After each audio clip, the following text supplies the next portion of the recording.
Welcome back. Last வீடியோவில் நம்ம எப்படி ஒரு டேட்டா செட்டை டேட்டாபிரிக்ஸ் என்விரான்மெண்ட்டில் எப்படி அப்லோட் பண்ணுறதுன்னு பார்த்துருப்போம். ஸோ இந்த வீடியோவில் நம்ம வந்து எப்படி ஒரு CSV ஃபைலை ரீட் பண்ணுறது அப்படின்னு பார்க்கலாம். ஓகே, ஃபஸ்ட்டு நீங்கள் உங்களுடைய டேட்டாபிரிக்ஸ் கம்யூனிட்டி எடிஷனில் லாகின் பண்ணிக்கோங்க. லாகின் பண்ணிவிட்டு உங்களுடைய நோட் புக்கை ஓப்பன் பண்ணுங்கள். ஃபைல் பார்த்து எடுத்து வச்சுக்கோங்க, அப்லோட் பண்ண போல அப்படின்னு சொல்லியிருப்பேன். ஸோ நீங்கள் வந்து எடுத்து வச்சுருக்க மறந்துட்டீங்க, காப்பி எடுத்து வைக்க மறந்துட்டீங்க அப்படின்னா ஒன்றும் பிரச்சனை இல்லை. நீங்கள் இங்கே கேட்டலாக்னு இருக்கு பாருங்கள், அதை கிளிக் பண்ணுங்கள்.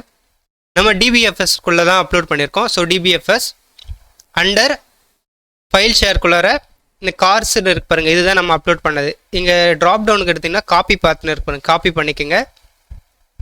நான் என்னுடைய ஃபைல் பார்த்த காப்பி பண்ணிக்கிறேன். Okay,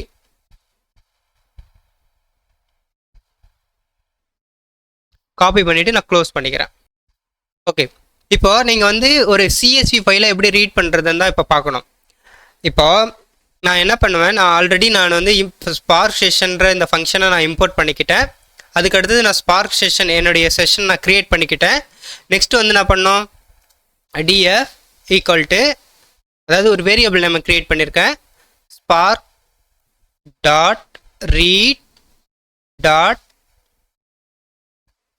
option. இந்த ஆப்ஷன்லாம் நான் எதுக்கு கொடுக்குறேன்னு நான் உங்களுக்கு சொல்கிறேன். இல்லைனா ஃபஸ்ட்டு நீங்கள் வந்து டைரெக்டாகவும் ரீட் பண்ண முடியும். CSV inside single code.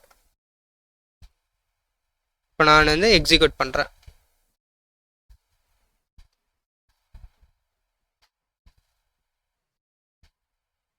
Okay, இப்போ வந்து பார்த்தீங்கன்னா டேட்டா ஃப்ரேம் வந்து க்ரியேட் ஆகிடுச்சு. க்ரியேட் ஆகிட்டு _C0 _C1ன்னு இருக்குது, ரைட்டுங்களா? இப்போ நான் அதை வியூ பண்ணி உங்களுக்கு காமிக்கிறேன் பாருங்கள். ஓகே, உங்களுக்கு இந்த மாதிரி ஷோ ஆகுது. ஸோ பெட்டராக ஒரு கிளியரான வியூக்கு டிஸ்பிளே DF.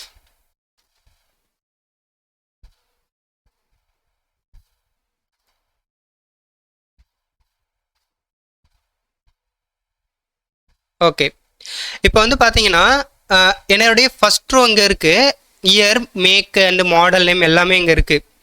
பட் எனக்கு வந்து பார்த்தீங்கன்னா C0 C2 அப்படின்ட்டு அது ஒரு நியூவாக ஒரு காலம் நேமை அதுவாக வந்து டிஃபைன் பண்ணிக்கிச்சு.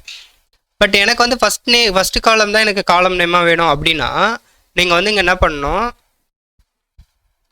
ஒரு ஆப்ஷனை வந்து இன்க்ளூட் பண்ணணும். Option header true. இப்போ நான் எக்ஸிக்யூட் பண்ணுறேன். எக்ஸிக்யூட் ஆகிடுச்சு. இப்போ பார்த்தீங்கன்னா எனக்கு வந்து காலம் நேம்லாம் கரெக்டாக வந்து டிஃபைன் ஆகிருக்கு. இப்போ இயரு, மேக்கு, மாடல் நேமு, ட்ரிம் எல்லாமே வந்து உங்களுக்கு ப்ராப்பராக வந்து காலம் நேமை ஃபஸ்ட் ரோவை எழுந்து காலம் நேமாக எழுந்து டிஃபைன் பண்ணிக்கிச்சு. ஓகே, இப்போ வந்து எக்ஸிக்யூட் பண்ணுறேன்.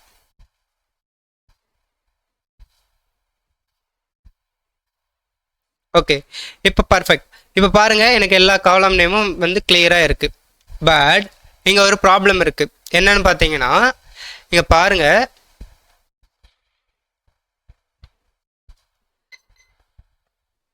எனக்கு இயர் வந்து ஸ்ட்ரிங்காக இருக்குது. பட் அது பார்த்தீங்கன்னா ஒரு நம்பர் ஃபார்மேட்டில் இருக்குது. ஓகேங்களா? இப்போ பார்த்தீங்க இயர் வந்து ஒரு நம்பர் ஃபார்மேட்டில் இருக்குது.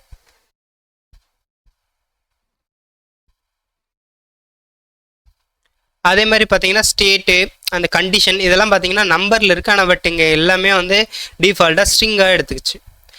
அது வந்து ப்ராப்பராக அலைன் ஆகலை. என்னென்ன டேட்டா டைப்போ அதுக்கான ப்ராப்பர் வேவில் அலைன் ஆகலை. அப்படின்னா அதுக்கு இன்னொரு ஆப்ஷன் இருக்குது. ஆப்ஷன்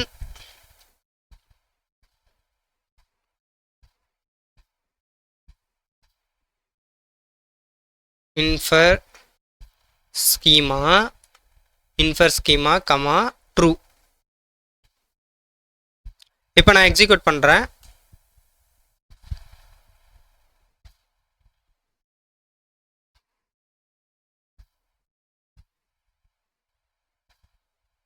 ஓகே, இப்போ எக்ஸிக்யூட் ஆகிடுச்சு. இப்போ நான் வியூ பண்ணி பார்க்குறேன். இப்போ பாருங்கள், எனக்கு இயர் வந்து நம்பர் காலமாக இப்போ வந்து பார்த்திங்கன்னா நம்பராக இருக்குது. இப்போ மேக் வந்து ஸ்ட்ரிங்காக இருக்குது. இப்போ ப்ராப்பராக வந்து அலைன் ஆகிருக்கு. கண்டிஷன் வந்து இன்டீஜர். ஓடோமீட்டர் வந்து இன்டீஜரில் இருக்குது அப்படின்னா அது நம்பரில் இருந்தால் அது இன்டீஜராக எடுத்துக்கும். இப்போ வந்து பார்த்தீங்கன்னா உங்களுக்கு தெரியும்